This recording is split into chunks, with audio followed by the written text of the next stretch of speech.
স্বৰচিত কবিতা জ্যোতি চলিহা। ব্যক্তিক্ৰমী ব্যক্তিত্বৰ মা। মা, তোমাৰ পৰাই আৰম্ভ হল অপ্ৰতিহিত এক গতি পৃথিৱীৰ প্ৰান্তৰ পৰা প্ৰান্তলৈ। বিকাশ উন্মুখ হৈ সময় প্ৰবাহৰ তৰংগে তৰংগে নিয়ত সাধনাৰ এক নিশ্চিত পথৰ অক্লান্ত দ্যুতি। তোমাৰ পৰাই শিকিছিলো হিংসা দেশ অজ্ঞানতা প্ৰচুত কপটতাৰ পৰা আঁতৰি থাকিবলৈ। তোমাতেই দেখিছিলো সাধাৰণ জীৱনৰ অসাধাৰণ প্ৰতিভাৰ স্নেহপ্ৰীতি নিজৰাৰ অসীম বিস্তৃতি। যি সময় আছিল সমাজৰ আত্মপ্ৰতিষ্ঠাৰ বাবে সংগ্ৰামৰ সময়, সেই সময়বোৰ তোমাৰ দৰে অসম প্ৰেমীৰ অৱদানেৰে হৈ উঠিছিল গতিদীপ্ত।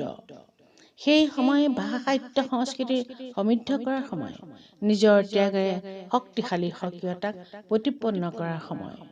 তুমিয়েতো শিকাইছিলা মা প্ৰতিভাক কৰিবলৈ পূজা, বিকশী প্ৰকাশী উঠাৰ সৃষ্টিৰ অভিলাষী যাত্ৰাৰ অনুৰক্ত জীৱন গাথা।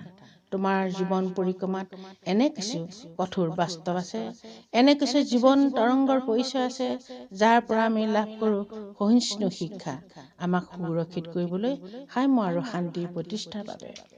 তুমিয়েতো ধৰিছিলা ৰূপ ধৈৰ্যশীলা পৃথিৱীৰ দৰে।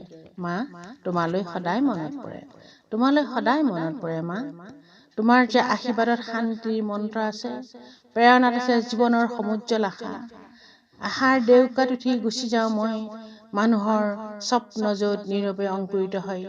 মা, তুমিয়েতো বুজাইছিলা জনাকীৰ্ণ চহৰৰ বুকুত কেনেকৈ নীৰৱে থাকে নিৰসনা মনন সজীৱতা। আজি অসীম সীমান্তত সূৰ্যৰ অস্তৰাগ, তোমাৰ চকুত প্ৰজ্ঞাৰ স্নিগ্ধজনা। যেন এখন শান্ত আকাশ, তাতেই বিলীন হৈ আছে জীৱনৰ সমস্ত সুখ দুখ হাঁহি নীৰৱতা।